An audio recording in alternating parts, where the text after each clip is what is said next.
সাথী সভাপতি, মঞ্চে উপস্থিত নেতৃবৃন্দ, অনিকবাবুকে আমি নেতৃবৃন্দের মধ্যে ফেলছি না, কিন্তু বিশেষ অতিথি আমি ওকে বললাম যে আমি যা বলবো, আমি তো আমার বাঁধা ধরা ঘর, আমাদের লোক অনেক শুনেছেন, তার বাইরে আপনি যা বলবেন সেটা আমি বলতে পারবো না, তিনি তাই বলেছেন। আর সবার উপরে আপনারা আছেন। আর আমি আপনাদের সবসময় মনে করিয়ে দিই যে আসলে আমরা ছিলাম যখন 34 বছর সরকারে, আপনারা ছিলেন বলে আমরা ছিলাম, নেই যায় না আসে না, এখন নেতা থেকে যাই হোক না কেন, সেটা আপনারা আছেন বলে আমরা আছি। এটা মনে করবেন যে আমরা আছি বলে আপনারা আছেন। কাজে আপনাদের বেশি বলার কিছু দৃষ্টতা নেই, কিন্তু আমার তো বলতেই হবে প্রথমে যে শতরূপকে আমাদের সংযুক্ত মোর্চা সমর্থিত বামফ্রন্টের সিপিআইএম প্রার্থী কংগ্রেস শতরূপ ঘোষকে আপনারা এখানে বিধায়ক হিসাবে নির্বাচিত করে পাঠাবেন সরকার পক্ষে বসার জন্য, বিরোধী পক্ষে বসার জন্য। সরকার তৈরি করতে হবে। কি মনে হচ্ছে কি পারবেন আপনারা নাকি পারবেন না? ঠিক আছে, আমি বলছি যে পারতে হবে, কারণ এটা ইতিহাস দায়িত্ব দিয়েছে আপনাদের আমাদের। আমরা একটা খুব বড় বাঁক মোড়ে রয়েছি এখন। আমাদের দেশের স্বাধীনতার পর এরকম পরিস্থিতি কখনো হয়নি। বিশ্বের কথায় আমি যাচ্ছি না, বিশ্বেও এরকম 150 বছরের মধ্যে পরিস্থিতি হয়নি যেরকম সংকটের মধ্যে আমরা আছি। এটা আমার কথা না, বিশ্ব ব্যাংকের কথা। অবশ্য আগেই ইউনাইটেড নেশনস রাষ্ট্রসংঘের যিনি মহাসচিব, সেক্রেটারি জেনারেল, তিনি বলেছিলেন এই কথা, যেরকম ধস নেমেছে অর্থনীতিতে, আয়, মানুষের আয়, যারা এখানে বিজেপি করেন কি তৃণমূল করেন, করছেন, ওদের ঝান্ডা বইছেন বা ওদের সমর্থন করছেন, আমি আপনাদের মাধ্যমে তাদের উদ্দেশ্যে এটা বলতে চাই, বিনীতভাবে বলতে চাই, নম্রভাবে বলতে চাই যে আপনার আয় ধস নামেনি। কজনের আয় বেড়েছে এই সময়? মোদী সরকার আর এখানে ওর দিদি, এই 10 বছর 7 বছর কজনের আয় বেড়েছে? হ্যাঁ, আয় বেড়েছে কিছু লোকের, কোনো সন্দেহ। আমাদের দেশের যারা সবচাইতে বড় ধনী কর্পোরেট, তাদের আয় এই সময়কালে যা ছিল সম্পত্তি, তার সঙ্গে যেটা যোগ হয়েছে 13 লক্ষ কোটি টাকা। 13 লক্ষ কোটি মানে 13-র পরে আপনাকে 12টা শূন্য বসাতে হবে। এবারে আপনি হিসাব করুন, ইংরেজিতে ট্রিলিয়ন বলে, সুতরাং 13 ট্রিলিয়ন টাকা এইটা যোগ হয়েছে এই সম্পত্তি এই সময়, গত 1 বছরের কিছু বেশি সময়। আর বেশিরভাগ লোকের সর্বনাশ হয়ে গেছে। অবশ্য এখানে হরিশ চ্যাটার্জি স্ট্রিটে যতগুলো প্লট আছে, তার মালিকানা প্রায় একটা পরিবারের হাতে চলে গেছে, এবং সেই বাড়িগুলো খালি উঠছে আর উঠছে আর উঠছে।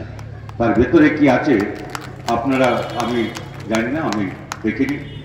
একবার মুখ্যমন্ত্রীর বাড়িতে গেছিলাম, ওর মায়ের প্রয়াণে, সেটা আলাদা ব্যাপার।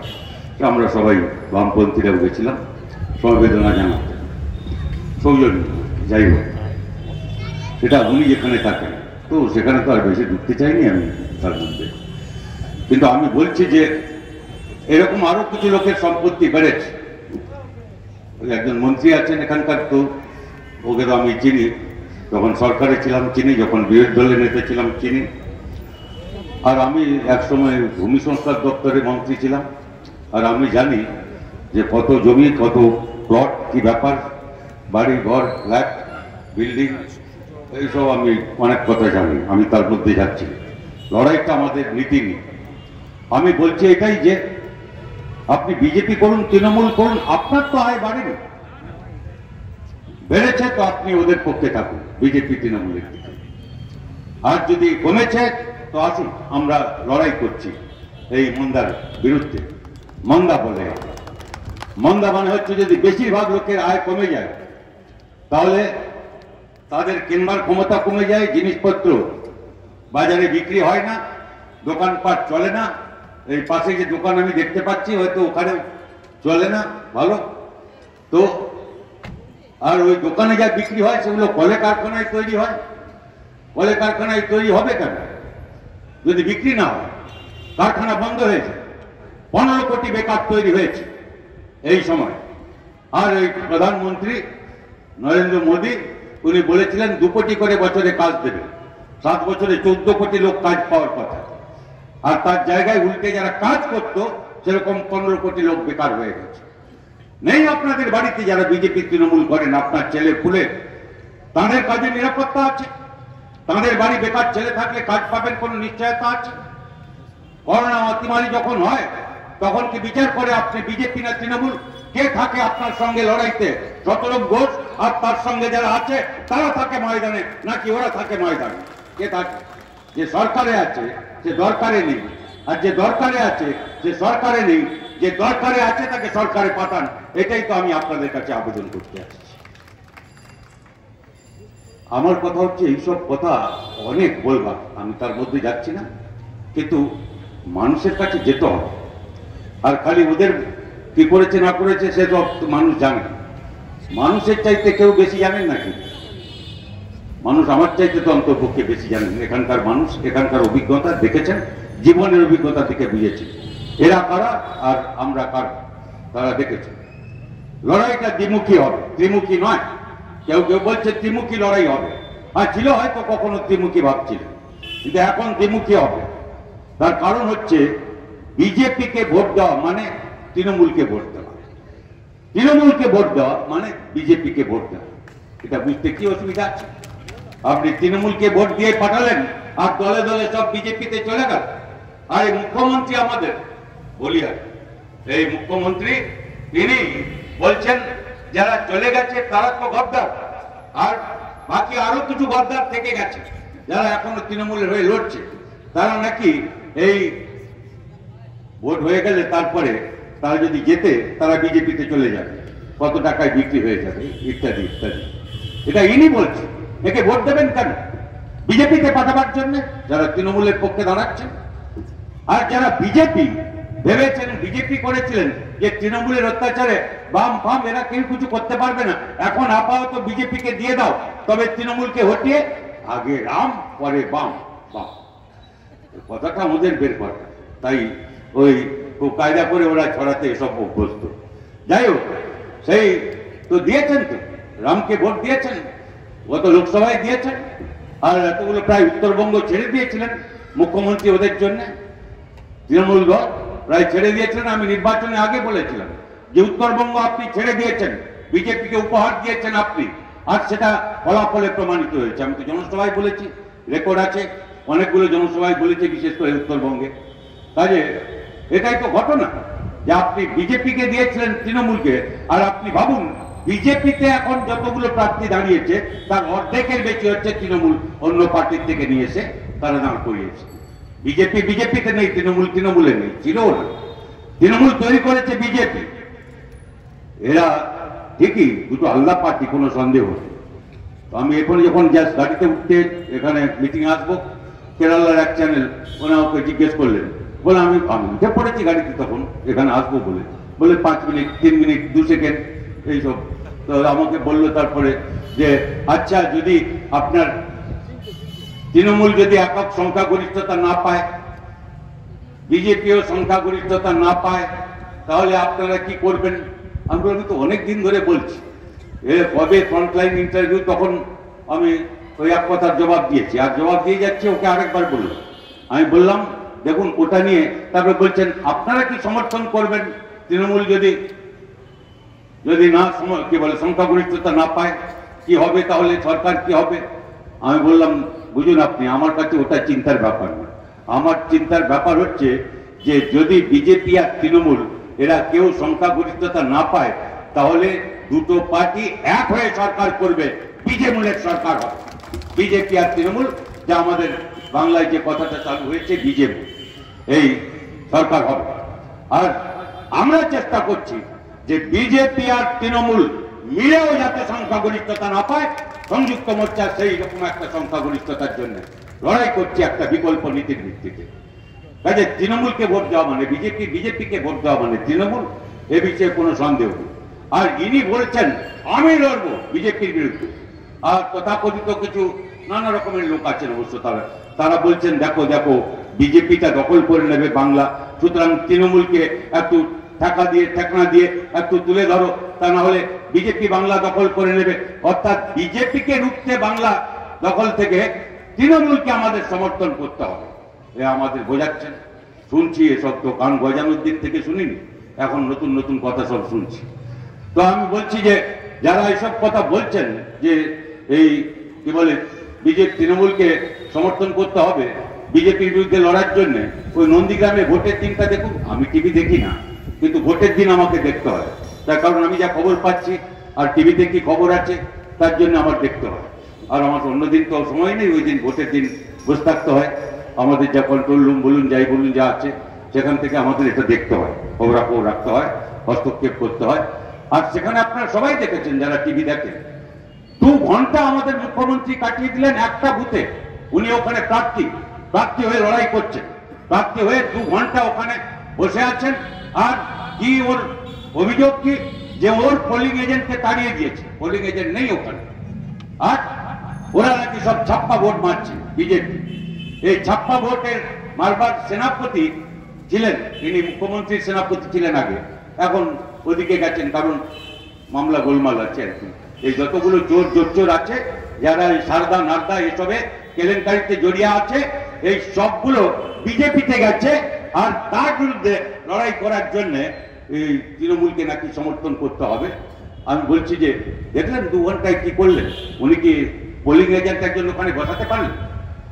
উনি কি ওখানে ওই যে চারদিকে এত ভিড় কিছু করতে পারলেন? ইনি হচ্ছেন নাকি ঘরের মেয়ে, বাংলার ঘরের মেয়ে। আমি ওই ভাষাটা কি জানি না, ওরকম একটা কি বলে, এখানে দেখতে পাচ্ছি না ওর লেখায় এখানে। যাই হোক, আমার যতদূর খেয়াল করছে বাংলার ঘরের মেয়ে।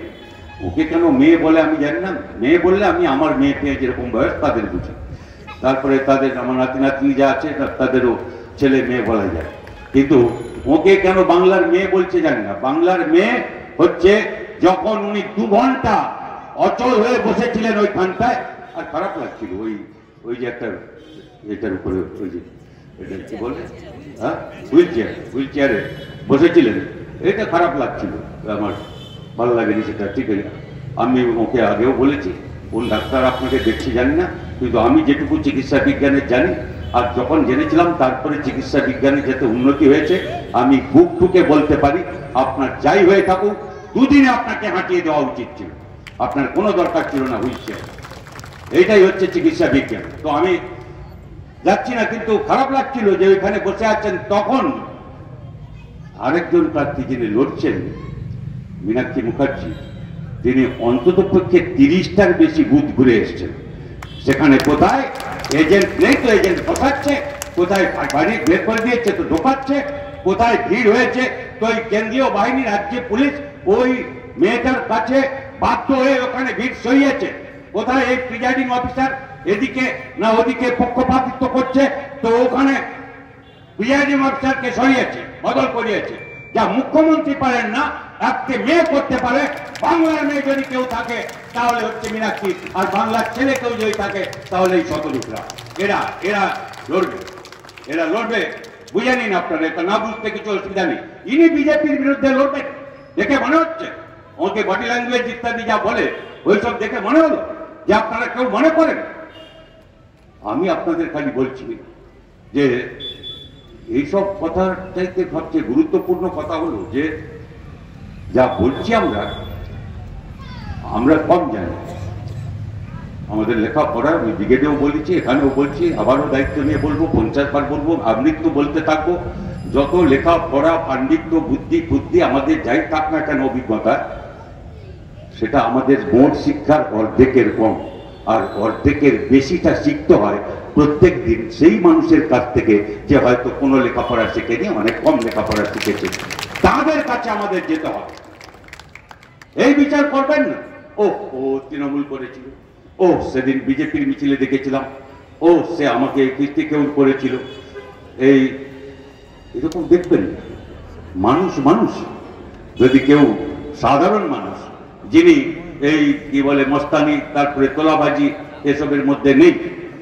হয়তো উনি ভেবেছিলেন যে যাব কোথায়, বিজেপিতে গেছে, যাব কোথায়, তো তৃণমূলে গেছে, তাহলে গেছে গেছে যে গেছে সেটা তার দোষ না। আমি বলতে পারি, আমার বুকে হাত দিয়ে বলতে পারি, আমার দুর্বলতা যে তাকে আমি জয় করতে পারলাম না। আমাদের কাজ খালি একজন বিধায়ক নির্বাচিত করা না।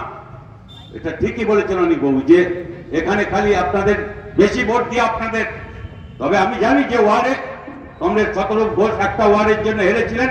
আমি আপনাদের বলে যাচ্ছি ওই ওয়ার্ডে বামপন্থীরাই সংখ্যাগরিষ্ঠতা পাবে, সংযুক্ত মোর্চা সংখ্যাগরিষ্ঠতা পাবে, এটাই আপনাদের বলে যেতে চাই। সে লড়াই হচ্ছে, তার জন্য আপনাদের আত্মসন্তুষ্টির কোনো কারণ নেই। আমাদের মানুষের কাছে পৌঁছতে হবে, কারণ আমরা মানুষের মধ্যে ভারসাম্যের পরিবর্তন করতে চাই। মানুষ করে ভাগ করছে, ধর্ম, জাত, পাত, বর্ণ এইসবের ভিত্তিতে ভাগ করতে চায়। আমরা চাই মানুষের জাত, পাত, ধর্ম, তার সাংস্কৃতিক বৈশিষ্ট্য, সে যে জনগোষ্ঠীরই হোক না কেন, সেগুলো বজায় রেখে, সেগুলোকে অক্ষত রেখে, সেগুলোকে সুরক্ষিত রেখে তারা আরো বিকাশ ঘটাতে, কিন্তু তাদের একজোট করতে ওরা ভাঙতে চায়। আমরা গড়তে চাই, মেহনতি মানুষের ঐক্য গড়তে চাই। আর সেই মানুষের কাছে আমাদের পৌঁছতে হবে এই বার্তা নিয়ে, আহ্বান নিয়ে, আবেদন নিয়ে, নম্রভাবে, বিনয়ের সঙ্গে শুনতে হবে তাদের কথা। যদি সমালোচনা থাকে, সঠিক সমালোচনা মাথা পেতে নিতে হবে। আমরা কেউ সব ঠিক করেছি, পৃথিবীতে এরকম কেউ জন্মাননি, এখন নেই, ভবিষ্যতেও কোনোদিন জন্মাবে না। মানুষ মাত্রে ওইসব করে করে করে করে শেখে, ভুল করেই শেখে, ভুল না করলে কেউ কিছু শেখে না। সেই জন্যে অভিজ্ঞতা আমাদের এটাই বলে, আমি আপনাদের সেটাই বলতে চাই। একা লড়ি তো আমরা লড়ি না, নেতা কয়েকজন। আর এই সংযুক্ত মোর্চা মানে কংগ্রেস, মানে বামপন্থী, বাম সহযোগী, তার মানে হচ্ছে আবার ইন্ডিয়ান সেকুলার ফ্রন্ট, এইসব নিয়ে আমরা কয়েকজন নেতা বসছি, বৈঠক হচ্ছে, তারপরে সিট ভাগাভাগি হচ্ছে, ঘোষণা হচ্ছে। আমরা একটা ইশতেহার বের করেছি যেখানে আমরা কি করতে চাই বলেছি। সংযুক্ত মোর্চা সবাই মিলে একটা ন্যূনতম সাধারণ কর্মসূচি আমরা একটা করেছি, একটাই 25 দফা, আর সেটা 2 দফা বাড়িয়ে 27 দফা হয়েছে। এই কর্মসূচি আমরা করতে চাই, এইটা চলছে, আমরা এইটা চাই। এইটা ছিল বলে আমরা খালি সমালোচনা করে থাকতে পারি না, এটা আমরা বদলাতে চাই, এইটা করতে চাই। এটা আমরা করেছি, আর যেটা করতে পারি আমরা জানি। আমরা কতটা করতে পেরেছিলাম আর কোনখানে থেমে গেছিলাম আমরা জানি। আমরা কি না করলে হতো তাও আমরা জানি। যেটা আমাদের সংশোধন করতে হবে সেটা আমরা জানি, আমাদের অভিজ্ঞতা আছে, আর আমরা সেটা করতে পারবো। আমরা সেই অধিকার চাইছি। কিন্তু এই মোর্চা কয়েকজন নেতা তার একটা ইশতেহার বা আবেদন যথেষ্ট না। যা করতে হবে আপনাদের বুথে বুথে এই সংযুক্ত মোর্চা গড়ে তুলতে হবে। সব মানুষের দলমত নির্বিশেষে যে কেউ বিজেপি, তৃণমূলের এই অপশাসনের বিরুদ্ধে লড়তে চায়, তার কাছে আমাদের আবেদন পৌঁছে দিতে হবে, তার কথা শুনতে হবে, তার থেকে বুঝতে হবে। আর তার থেকে কিছু শিক্ষা নেওয়ার থাকলে আমার জবাব যদি দিতে না পারি, আমি তার কাছে গিয়ে আবার বলবো, কথা বলবো, এইটা চাই। এইটা ছাড়া কিন্তু এই সভা ফভা ভাষণে আর বড় বড় খালি ব্রিগেড করলেই হয় না। আসল ব্রিগেডটা হচ্ছে আপনার বুথে, আপনার ওয়ার্ডে, আপনার পাড়ায়, যেখানে আপনি আছেন, সেখানে নতুন নতুন বন্ধু পেতে হবে। আমাকে বৃত্তের বাইরে যেতে হবে এবং অনেক মানুষকে পেয়ে যেতে হবে। কেউ কেউ আমাদের সমালোচনা করছেন, তাদের সমালোচনার যে কি বলে কারণ অধিকার নেই তা আমি বলছি না, তাদের হাজারবার অধিকার আছে। তারা বলছেন আচ্ছা ছিলেন আপনারা, কংগ্রেসের সঙ্গে গেলেন, সেটাও না হয় হলো, ঠিক আছে। তারপরে আবার আপনারা এই যে আইএসএফ, ইন্ডিয়ান সেকুলার ফ্রন্ট, এটা আমদানি করলেন, কি ব্যাপার, এটা এদের কি ব্যাপার? বলছেন একজন ধর্মগুরু তিনি গিয়ে ওখানে আপনার কি বলে ব্রিগেডের মঞ্চে মাথায় একটা স্কাল ক্যাপ আছে, ওই যে টুপি আর কিরকম, সেইটা সেইটা পরে তিনি উঠলেন। আর আপনি তাকে আমাকে বলছেন, বলেছেন কেউ যাই হোক, যে আপনি তাকে লিখেছেন বোধহয় কেউ, আপনি তাকে জড়িয়ে ধরলেন। তাই বলো আমি তো এর আগে ওইটাই ছেলেবেলার থেকে পড়েছি, মুখস্থ আছে, বলতে পারছি না, ভুলভাল বলি, কিন্তু মুখস্থ তো আছে।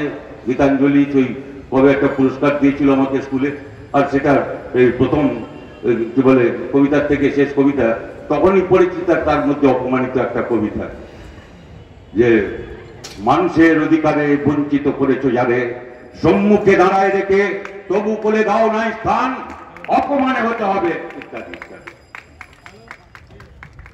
বঞ্চনার শিকার যারা, বৈষম্যের শিকার, নিপীড়িত বঞ্চিত মানুষ, তারা যখন কথা বলে তো ওই ভাষায় কথা বলতে পারে, যেটা ওইখান থেকে আব্বাস সিদ্দিকী বলছিলেন ও ভাষা তো আমি শিখিনি, ও ভাষা আমি জানি না, আমি দুঃখিত যে আমি সেই ভাষা এখন আয়ত্ত করতে পারলাম না, সেই ভাষা যা মানুষের কাছে গিয়ে পৌঁছয়। আর তিনি তো সেখানে কুরআন বলেননি, তিনি বলছেন হক চাই, অধিকার চাই, হিন্দুর চাই, মুসলমানের চাই, আদিবাসীর চাই, সংখ্যাগরিষ্ঠের চাই, সবার সংখ্যালঘুদের চাই, তাদের চাই, দয়া দাক্ষিণ্য না।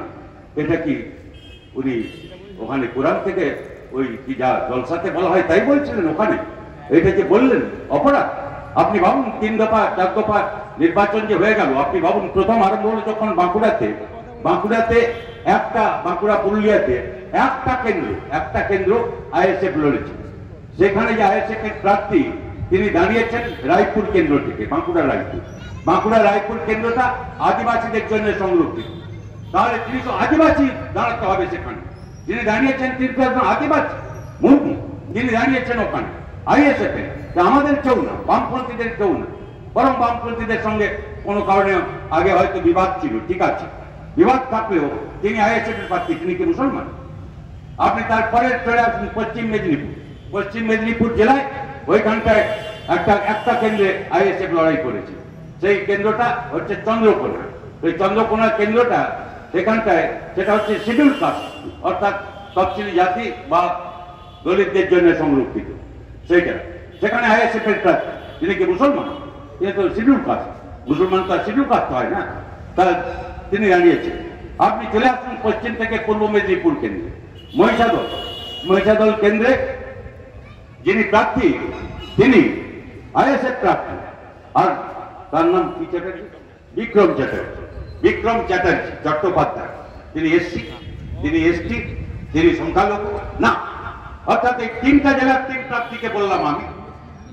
আর তারপরে যে 4র্থ দফা হয়েছে সেখানে সংখ্যালঘুরা আছে, সংখ্যালঘু প্রার্থীও আছে, অন্য প্রার্থীও আছে। কি অসুবিধা হয়েছে? কোথায় আছে? আপনি সারা ভারতে আমাকে খুঁজে বার করুন, কোথায় এরকম একটা ধর্মনিরপেক্ষ এরকম একটা মঞ্চ তৈরি হয়েছে। Secular front, Indian secular front, Indian হয়েছে। ভালো লাগে কথা শুনতে, কারণ এইটাই হতে পারে সারা দেশের জন্য একটা বিকল্প হতে পারে, পথ দেখাতে পারে। কোথায় আছে এইরকম সব মানুষের একটা সংগ্রামের মঞ্চ আছে? সেইটাই কাজে যারা খুব আতঙ্কিত এর জন্য যে ছিল বাম কংগ্রেস আলাদা হয়ে লড়ছিল, ভালো ছিল, এক হয়ে ঝামেলা পাঠিয়েছিল, এখন আলাদা হয়ে লড়ছিল, ভাগছিল, মানে 19 কথা। আর এখন হচ্ছে কি বলে এই যে জুড়ে গেল, আর তারপরে তার সঙ্গে এই ইন্ডিয়ান সেকুলার ফ্রন্ট আর সেই এরকম সব প্রার্থী দিচ্ছে, আর বামেরা যা প্রার্থী দিচ্ছে ইত্যাদি ইত্যাদি, এইসব মিলে আর এই তো ভারী মুশকিল হলো। সুতরাং এটা খালি বাংলার না, খালি দেশের না, আন্তর্জাতিক প্রতিক্রিয়ার চক্র লেগে আছে এটাকে ভাঙবার জন্য। আর তার বিরুদ্ধে বড় বড় বাগদের লড়াই লড়ছে পশ্চিম বাংলার মাটিতে, সারা দেশে। এইরকম একটা সময় এই লড়াইটা এইখানে থেমে থাকবে না। সংযুক্ত মোর্চার লড়াই খালি সংযুক্ত মোর্চায় এখানে একটা সরকার করা না, এই বিকল্প লড়াই পথটা সারা দেশে ছড়িয়ে দিতে হবে। সারা ভারতের সামনে বাংলা এক সময় স্বাধীনতা সংগ্রামে যেরকম পাঞ্জাব, আরো অনেকে আছেন, কাউকে আমি ছোট বড় করতে চাই না, পাঞ্জাব পথ দেখাচ্ছে। আপনি ভাবুন 2019 সালে এই বিজেপির রমরমা আমরা দেখেছিলাম, যদিও সব এনডিএ মিলিয়ে 45% ভোট, বিজেপি নিজের ভোট না সব, কিন্তু 45% প্রায় ভোট পেয়েছিলেন, আর এককভাবে সংখ্যাগরিষ্ঠতা পেয়েছিলেন। 2020 সাল শুরু হতেই তারপরে এই করোনা এবং তারপরে যেভাবে সরকার এখানকার ওখানকার চালিয়েছে, যাই হোক সেই সরকার যেভাবে চালিয়েছে, সংকট যেভাবে বেড়েছে, মানুষের বোঝা চেপেছে, কৃষকরা বিদ্রোহ করছে, শ্রমিকরা ধর্মঘটে যাচ্ছেন, লড়াই হচ্ছে সব মানুষের। আর সেই দিল্লির চারদিকে ওইখানকার কৃষকদের অবস্থান। আর ভাবুন তারপরে কৃষকরা গ্রামে থাকে, শহরে চাষ হয় না, কলকাতায় তো চাষ হয় না, কিন্তু পাঞ্জাব হরিয়ানার ওই যতগুলো কর্পোরেশনের লড়াই হয়েছে, বিজেপি ধুয়ে মুছে সাফ হয়ে গেছে। এখন পশ্চিম উত্তর প্রদেশে যেখানে বিজেপির ঘাঁটি, যেখানে বিজেপির কেন্দ্রীয় মন্ত্রী গাড়ি নিয়ে তার এলাকায় যেতে পারছে না, ওকে লোকে ফেরত পাঠিয়ে দিচ্ছে, ফেরত আসতে হচ্ছে। আর মোদী শাহ এখানে ঘুরছেন। আপনি ওসব চেষ্টা করেছেন যা এখানে করছেন, ভোট বলুন, ইভিএম বলুন, এ বলুন, সে বলুন, অনেক কিছু চেষ্টা করেছেন, কিন্তু বিহারে পারেনি। 0.3%, 0.3% ভোটের ব্যবধানের জন্য ওইখানে ওই গঠবন্ধন জেতেনি। কিন্তু এখনকার যে গঠবন্ধন তৈরি হয়েছে, এখানেই হোক, আসামেই হোক, তামিলনাড়ুতে হোক, যেখানে যা গঠবন্ধন তৈরি হয়েছে, যে সংযুক্ত মোর্চা তৈরি হয়েছে, এটা 2021 সাল, 2020 আপনার কিরকম গেছে, 21টা কেমন করে শুরু হয়েছে মনে রাখবেন। আপনি পারবেন না, বাংলার দখল আপনি নিতে পারবেন না, কখনো পারবেন না। আর লড়াইটা আমাদের এইটার পরে দিল্লি থেকে আপনাদের হটানো, তার জন্য বাকি সমস্ত যত ধর্মনিরপেক্ষ বাম গণতান্ত্রিক শক্তি আছে তাকে ঐক্যবদ্ধ করে লড়তে হবে। আমাদের সেই দায়িত্ব দিন, এবং সেই দায়িত্বের জন্য আমরা যে কোনো মূল্য দিতে প্রস্তুত থাকবো। শেষ রক্তবিন্দু দিয়ে লড়াই করব। মরবার আগে এইটা আমি আপনাদের কাছে প্রার্থনা করি। যা বয়স হয়েছে যখন তখন যেতে পারি, কিছু ব্যাপার নয়, তো 72 পেরিয়ে গেছি, 72 যাকে বলে পেরিয়ে গেছি। কাজে যা বয়স হয়েছে তাতে বলবার সময়ে আমি খুব নিশ্চিত শান্তিতে বলবো। তার কারণ শতরূপরা আছে, তাদের উপরে দায়ভার আছে। ভবিষ্যৎ যাদের বিরাট 60 ভাগের বেশি যাদের মানুষ, যাদের আপনাদের বাড়িতেও তারা আছে, তৃণমূল যারা করছেন তার বাড়িতেও আছে, বিজেপি যারা করছেন সাধারণ মানুষ তার বাড়িতে আছে। তাদের কথা একবার ভাবুন। বাংলার ভবিষ্যৎ মানে আপনার ভবিষ্যৎ, সারা দেশের ভবিষ্যৎ, এইটা ভেবেই আপনারা মানুষের কাছে আমাদের বার্তা নিয়ে যাবেন। জয় হোক আপনাদের, জয় হবেই, এই বিশ্বাস থেকে আমি আরেকবার আপনাদের সবাইকে আন্তরিক ধন্যবাদ, অভিনন্দন, কৃতজ্ঞতা ও আমার সশ্রদ্ধ অভিবাদন জানাই।